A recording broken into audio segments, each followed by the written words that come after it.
Hello everybody, welcome back to Cinema Savvy. It is myself, George, bringing a brand new review, and today I'm going to be talking about Freakier Friday, which is now out in cinemas, directed by Jordan Weiss, and it is a sequel to the 2003 film. A film that I will talk about my history and experience with, because it's been quite a few years since I'd last seen it, heading into this week, but I'm going to be giving my thoughts on the sequel, what I thought of it, whether I recommend it or not, alongside discussing the cast and the story within it. That being said, with the film now out, I do want to hear from people at home, so please do comment your thoughts on this film, if you enjoyed it, if you didn't. Was it worth the wait? Did you want to see it revisited?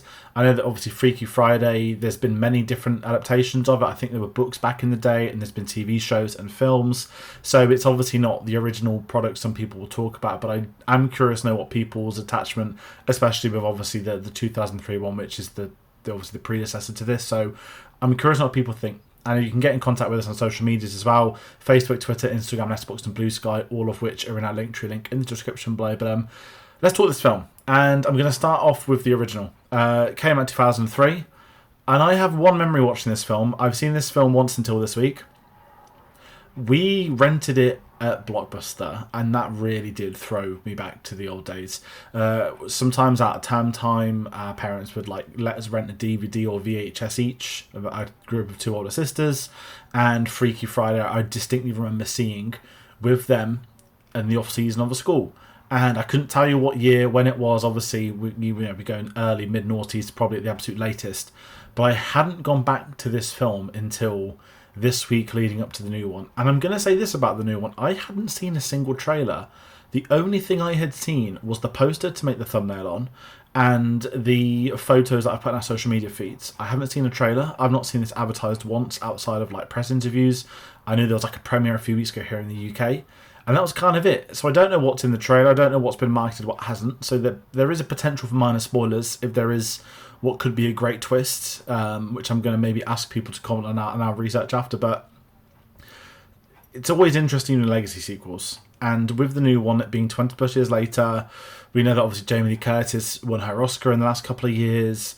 I mean that Lindsay Lohan is in the stage of sort of coming back into leading roles, which is kind of exciting as someone from the generation that, grew up seeing films like Mean Girls, particularly Parent Trap as well. She was one of them kid actors you really liked. And like many of the kid actors who have had issues amongst their lives, it's lovely to see her in a much better place, back in the media, wanting to act and perform, and the inevitability of doing a sequel for Freaky Friday, because why not do a second one?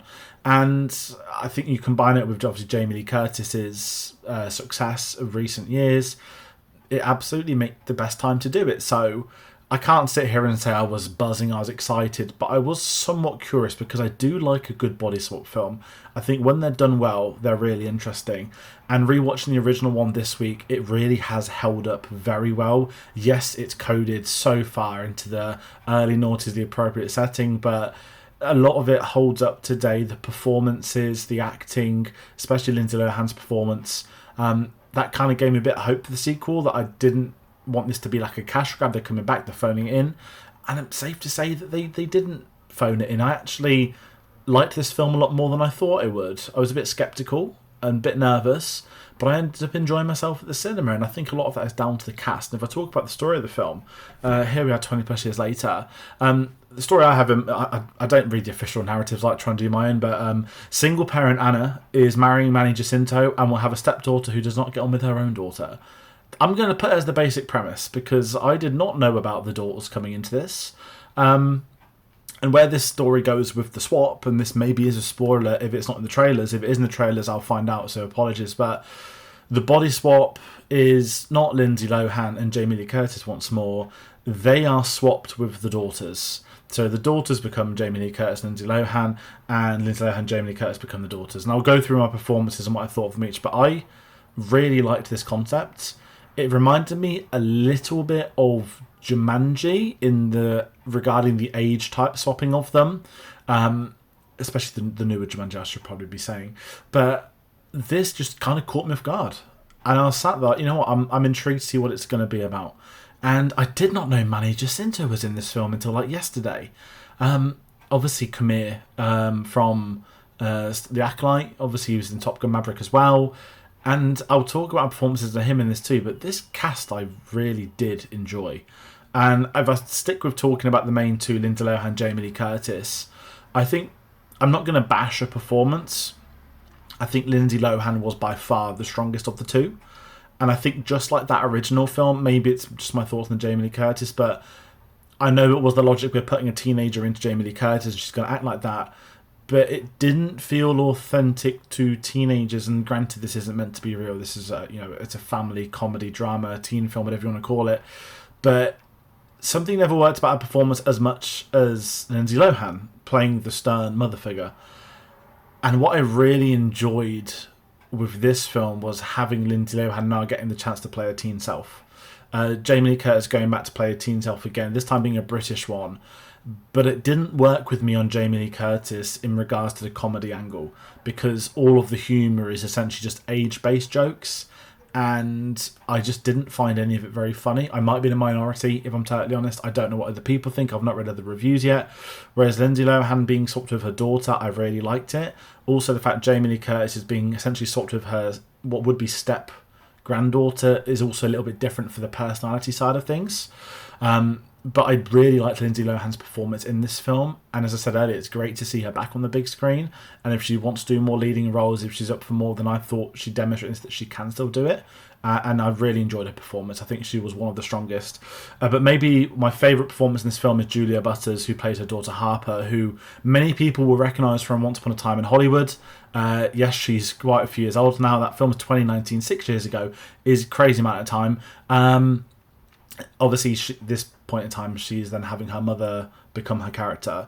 And I think this is where you get to excel with young actors, that when they're in their teenage years and they're now being told, okay, you've got to play the role of a parent, but this is your mother and this is how you're going to do this. From the mannerisms to the physical performance to the dialogue, a lot of the film's success hinges on those child actors. And Sophia Hammonds, who plays Lily as well, has to also be credited for that. I enjoyed the two of them together. I think I could see them being we're playing a nan and a mother.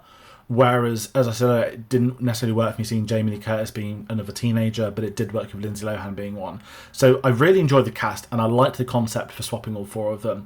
Someone I have to talk about is Manny Jacinto as well, who I loved in this film. He is playing the stepdad who's going to be coming into the family, and he reminded me of Pierce Brosnan in Mrs. Doubtfire, that he's genuinely just this wonderful, lovely guy. He's not done anything wrong. He's treating these stepchildren equally to his own, and he wants what's best for them.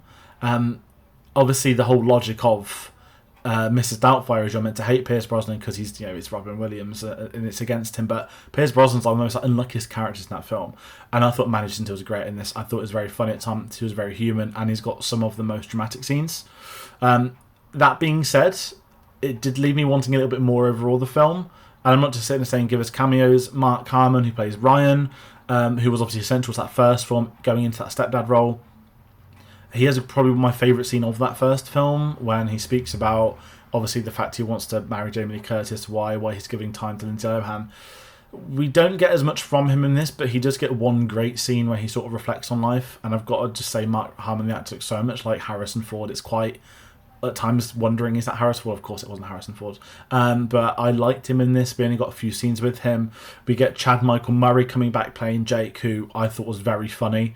An actor I've not seen for a very long time, and I thought his character was a lot of fun in this. He had a lot of fun with it, you could tell. Great comedic moments, and obviously his pairing again with Lindsay Lohan, with Jamie Lee Curtis, it did work as well as that original one did, and it was great to see him back on the big screen. So I guess I can say I really enjoyed it, how I spoke about in this review. As I said, it's not like a perfect film. I do have some issues with it, mostly the Jamie Lee Curtis stuff. There's some very predictable story points, and I don't think that's an issue when it's sort of family films. They should be predictable. They don't need to sort of rock the wagon as much. But there were just a few things where it felt like there were certain scenes and certain moments that were just dragged out too far that I don't think clicked with me. It was 1 hour 45, but it did feel a little bit longer.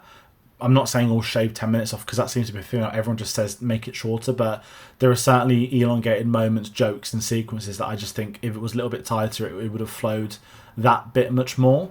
But overall, I did have a good time with this film, and I probably would recommend this film if I'm being totally honest. I think if you've seen the original and you like the original, you're probably going to go. But it held up. It's actually worthy as a follow-up to what I think that original is. Is it as good? Absolutely not. But it is not as bad as some of the legacy sequels we've seen in recent years that have been created amongst time. It does work for these characters, and it is nice to see what they're all up to 20 plus years later.